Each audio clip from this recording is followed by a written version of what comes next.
জানিয়ে দেব আমাদের হাতে থাকা সর্বশেষ আপডেট আন্তর্জাতিক সংবাদ শিরোনাম। এবার সিরিয়ায় ইসরায়েলি বাহিনীর আক্রমণ, নিহত 18 জন। অন্যদিকে সৈন্য ও অস্ত্রের অভাবে মনোবল হারাচ্ছেন ইউক্রেনি বাহিনী।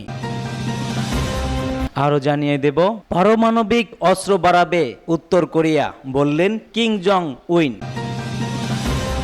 আরও জানিয়ে দেব এবার ইমরান খানের দলের শীর্ষনেতাদের গ্রেপ্তার।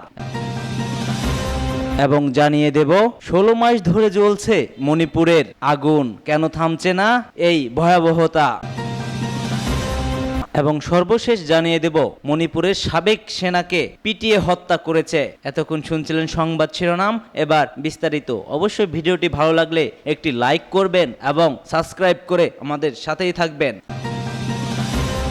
সিরিয়ায় ইসরায়েলের ক্ষেপণাস্ত্র হামলা, নিহত 18 জন। সিরিয়ার মধ্য অঞ্চলে একাধিক সামরিক স্থাপনায় দখলদার ইসরায়েলি বাহিনীর ক্ষেপণাস্ত্র হামলায় অন্তত 18 জন নিহত হয়েছেন, আহত হয়েছে আরও 37 জন। রাতে দেশটির প্রদেশের মাসিয়াফ শহরের আশেপাশে এসব হামলা চালানো হয় বলে রাষ্ট্রীয় বার্তা সংস্থা সানা জানিয়েছেন। অপরদিকে যুক্তরাষ্ট্র ভিত্তিক পর্যবেক্ষণ সংস্থা সিরিয়ান অবজারভেশনটির ফর হিউম্যান রাইটস জানিয়েছেন হামলায় নিহত মানুষের সংখ্যা 26 জন। হামলা লক্ষ্যবস্তু ছিল 5টি, এর মধ্যে একটি বৈজ্ঞানিক গবেষণা কেন্দ্র ছিল, সেটি রাসায়নিক অস্ত্র উৎপাদনের সঙ্গে যুক্ত বলে অভিযোগ হয়েছে।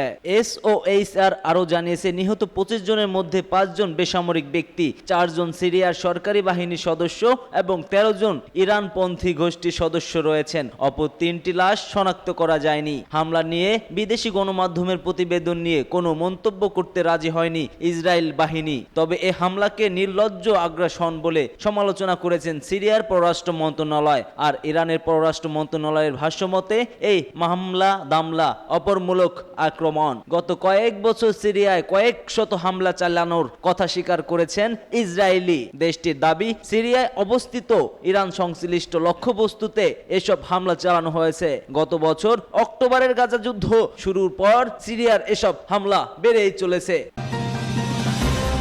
সৈন্য ও অস্ত্রের অভাবে মনোবল হারাচ্ছেন ইউক্রেনি বাহিনী। ফিল্টার পর্যন্ত ধূমপান না করে একটি সিগারেট কখনোই ফেলেন না ডিমা। শেষ টান দিতে হাত পোড়ানোর ঝুঁকিও নেন। রাশিয়ার সঙ্গে যুদ্ধে লম্বা সময় ধরে ইউক্রেনি বাহিনীর হয়ে সম্মুখী সারিতে লড়িয়ে চলেছেন তিনি। ব্যাটালিয়ন কমান্ডার হিসেবে 800 সেনার দায়িত্ব ছিলেন ডিমা। বেশ কিছু ভয়ঙ্কর ও রক্তাক্ত যুদ্ধে লড়েছেন তিনি। সবশেষ ইউক্রেনের কৌশলগতভাবে গুরুত্বপূর্ণ পূর্ব অঞ্চলীয় শহরের পোকরোভস্কের কাছে যুদ্ধ করেন ডিমা। শহরটি বর্তমানে রাশিয়ার কাছে পতনের দ্বার প্রান্তে। ডিমার বেশিরভাগ সৈন্য এখন মৃত অথবা মারাত্মকভাবে আহত, তাই যথেষ্ট হয়েছে ভেবে তিনি দায়িত্ব থেকে অব্যাহতি নিয়েছেন। কিয়েভ অফিসে সামরিক বাহিনীর অন্য কাজে যোগ দিয়েছেন তিনি। অফিসের বাইরে দাঁড়িয়ে একটির পর একটি সিগারেট টানতে টানতে কফিতে চুমুক দিচ্ছিলেন ডিমা। এ সময় সিএনএন কে বলেন চোখের সামনে নিজ ব্যাটালিয়নের সেনাদের একের পর এক মৃত্যু তিনি আর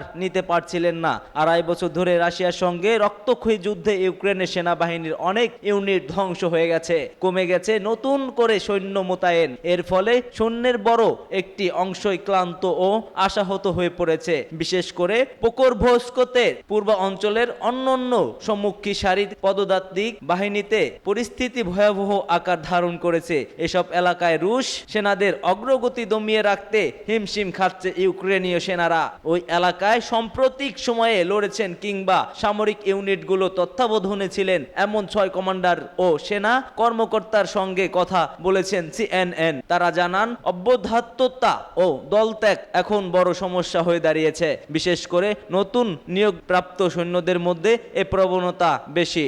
অনেক ইউক্রেনীয় সেনা সিএনএনকে জানিয়েছে যুদ্ধক্ষেত্রে প্রায় সময় তারা ভালো অবস্থানে থাকতেন এবং শত্রুপক্ষে স্পষ্টভাবে এগিয়ে আসতে দেখতে পেতেন, কিন্তু তাদের কাছে কোনো কামান থাকতো না। অনেকে আবার পদাতিক বাহিনীকে যথেষ্ট সহায়তা দিতে না পারায় অপরাধ বোধ ভোগের কথাও জানিয়েছেন।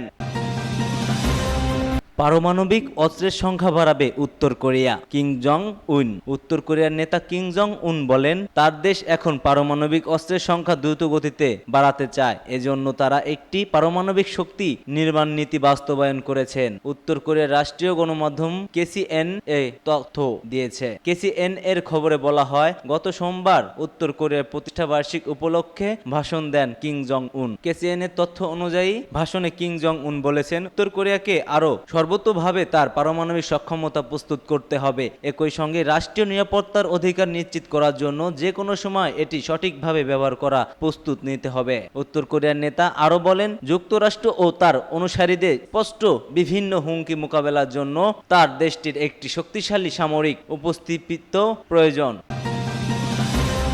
এবার ইমরান খানের দলের শীর্ষ নেতাদের গ্রেপ্তার করা হয়েছে। কারাবন্দী পাকিস্তানের সাবেক প্রধানমন্ত্রী ইমরান খানের দল পাকিস্তান তেহরিকে ইনসাফের বেশ কিছু শীর্ষ নেতাকে গ্রেপ্তারের আভাস দিয়েছে পুলিশ। এর একদিন আগে ইমরানের মুক্তির দাবিতে বিক্ষোভ করে দলটি। সেখান থেকে 1 মাইল দূরে কিছু মানুষের সঙ্গে পুলিশের সংঘর্ষ হয়। এই ঘটনায় সহিংসতায় উস্কানি দেওয়ার অভিযোগে পুলিশ এই গ্রেপ্তারের অভিযান চালায়। বার্তা সংস্থা এ খবর দিয়ে বলেছে, গ্রেপ্তার করা নেতাদের মধ্যে আছেন PTI এর প্রেসিডেন্ট ব্যারিস্টার গওহর খান। সামাজিক যোগাযোগ মাধ্যমে ছড়িয়ে পড়া ভিডিওতে দেখা যায় দলটির প্রেসিডেন্টকে পুলিশ তার গাড়ি থেকে বের করে নিচ্ছে। তারপর তাকে একটি পুলিশ স্টেশনে হাজির করানো হয়। এক বিবৃতিতে PTI বলেছে, দলটির শীর্ষ নেতাদের বিরুদ্ধে বিভিন্ন স্থানে ঘেরাও অভিযান অব্যাহত রেখেছে পুলিশ। এ সময় গ্রেফতার করেছে অনেককেই, তবে কতজনকে গ্রেফতার করা হয়েছে তা এখনো সঠিক জানা যায়নি। উল্লেখ্য, ইমরান খানের মুক্তির দাবিতে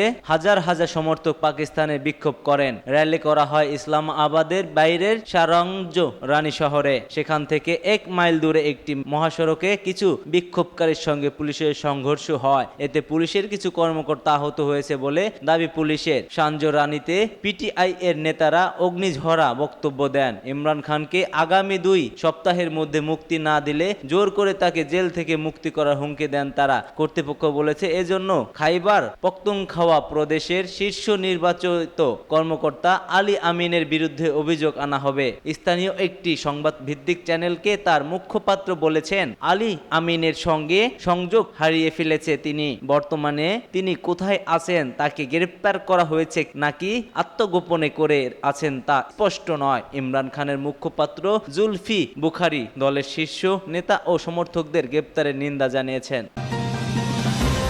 16 মাস ধরে জ্বলছে মণিপুর, কেন থামছে না সহিংসতার আগুন? প্রশ্ন রয়ে যায়। 16 মাস পেরিয়ে গেল, সেখানে শান্তি ফিরে আসেনি। গত সপ্তাহ থেকে রাজ্যটিতে নতুন করে সহিংসতা ছড়িয়ে পড়েছে এবং এতে এখন পর্যন্ত মারা গেছেন বেশ কয়েকজন। মণিপুরের পরিস্থিতি দেখে বোঝা যায় সেখানে মেইতেই এবং কুকি 2 সম্প্রদায়ের কাছে এখনো অস্ত্র রয়েছে। শোনা যাচ্ছে ওই 2 সম্প্রদায় পাহাড় ও উপত্যকায় বাংকার তৈরি করেছে। ভারতীয় কেন্দ্রীয় সরকার হস্তক্ষেপও করেছে একাধিকবার। এছাড়া রাজ্যের সরকার ও বিষয়ে বেশ তৎপর, কিন্তু তারপরেও 16 মাস পেরিয়ে গেল, কিন্তু কিছুতেই থামছে না সহিংসতা। ভারতীয় সংবাদ মাধ্যম বলেছে, গত বছরে মে মাস থেকে মণিপুরের অবস্থা ভয়াবহ থাকলেও গত কয়েক মাস ধরে পরিস্থিতি বেশ শান্ত হয়েছিল, কিন্তু এখন সেখানে হামলার কাজে ড্রোন, বোমা, RPG ও আধুনিক অস্ত্রের জন্য ড্রোন ব্যবহারের পর পরিস্থিতি অবনতি হয়েছে।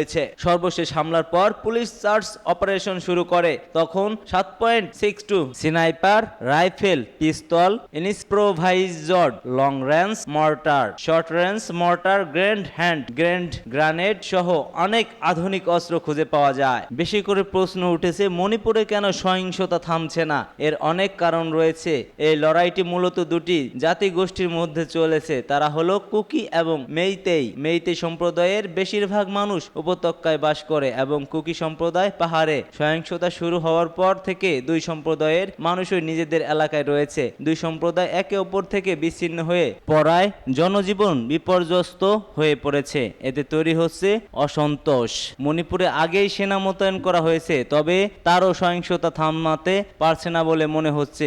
এর কারণ হয়তো পারস্পরিক সমন্বয়ের অভাব। আবার সেখানকার সাধারণ মানুষ সেনা মোতায়েনে নিয়েও অসন্তোষ প্রকাশ করেছেন। রাজ্যে যে পুলিশ ও দুই শিবিরের বিভক্ত বলে মনে করা হচ্ছে। মণিপুরের মুখ্যমন্ত্রী এন বীরেনের সিংকেও বিরোধিতার সমালোচনার লক্ষ্যবস্তু করেছে। তার বিরুদ্ধে পক্ষপাতিত্বের অভিযোগ আনা হয়েছে। এন বীরেন সিং মেতেই সম্প্রদায়ের সদস্য, সেজন্য তার নিজের সম্প্রদায়ের প্রতি নরম মনোভাব রয়েছে বলে দাবি করছে বিরোধীরা। উল্লেখ্য, গত 16 মাস ধরে চলে আসা সহিংসতায় মণিপুরে এখন পর্যন্ত 200 জনেরও বেশি মানুষের মৃত্যু হয়েছে। মেতেইরা মণিপুরের জনসংখ্যা প্রায় 53%। তাদের মধ্যে বেশিরভাগই ইম্ফল উপত্যকায় বাস করে থাকে। আর নাগা এবং কুকি সহ আদিবাসীদের সংখ্যা 40%। তারা পার্বত্য জেলাগুলোতে বাস করে। দুই সম্প্রদায়ের মধ্যে সহিংসতা ও সংঘাতের কারণে বহু মানুষ ত্রাণ শিবিরে আশ্রয় নিতে বাধ্য হয়েছেন। এদিকে ভারতীয় মণিপুরের সাবেক সেনাকে পিটিয়ে হত্যা। ভারতের মণিপুর রাজ্যে মেতেই ও কুকি সম্প্রদায়ের সংঘাতে উত্তপ্ত ভারতের উত্তর অঞ্চলের রাজ্য মণিপুর। এর মধ্যেই সেখানে দেশটির সাবেক এক সেনা সদস্যকে পিটিয়ে হত্যা করা হয়েছে। মণিপুরের একটি বাফার জোন থেকে তার মরদেহ উদ্ধার করা হয়। ভারতীয় সংবাদ মাধ্যমগুলোর প্রতিবেদন থেকে জানা গেছে, লালবই মেতেইতে নামে ওই সাবেক সেনা সদস্য ভুল করে মেতেই ও কুকিদের ওই বাফার জোনে ঢুকে পড়েছিল। পরে একদল উত্তেজিত জনতা তাকে পিটিয়ে হত্যা করে। লালবই মেতে মণিপুরের ক্যাংকো পোককফি জেলার মোতংবাং এলাকার বাসিন্দা ছিলেন। ভারতীয় সামরিক বাহিনীর অবসরপ্রাপ্ত সৈন্য ছিলেন তিনি। ইস্পল পশ্চিম জেলার শেকমাই এলাকার তাকে রক্তাক্ত অবস্থায় পড়ে থাকতে দেখা যায়। পরে স্থানীয়রা তার মরদেহ শনাক্ত করে পুলিশকে খবর দেন। পুলিশ ঘটনাস্থলে পৌঁছে সাবেক ওই সেনা সদস্যের মৃতদেহ উদ্ধার করে। এ ঘটনায় স্থানীয় থানায় ভুক্তভোগীর পরিবার এফআইআর দায়ের করেছেন। মণিপুর পুলিশের এক জ্যেষ্ঠ কর্মকর্তা দেশটির রাষ্ট্রীয় সংবাদ বার্তা সংস্থা প্রেস ট্রাস্ট অফ ইন্ডিয়াকে জানিয়েছে, সাবেক ওই সেনা সদস্য দুর্বৃত্তদের হামলায় নিহত হয়েছেন বলে প্রাথমিকভাবে ধারণা করা হয়েছে। এই ঘটনায় তদন্ত শুরু হয়েছে। মণিপুর পুলিশ জানিয়েছে, দুর্বৃত্তদের যে কোনো হামলার চেষ্টায় ন্যাচ্চাত করে দিতে অ্যান্টি ড্রোন ব্যবস্থা স্থাপন করেছে আসাম রাইফেলস অফ পুলিশ। সেই সঙ্গে মোতায়েন করা হয়েছে পুলিশ ও যৌথ বাহিনীর বিপুল সংখ্যক সদস্য। সূত্র হিন্দুস্তান টাইমস।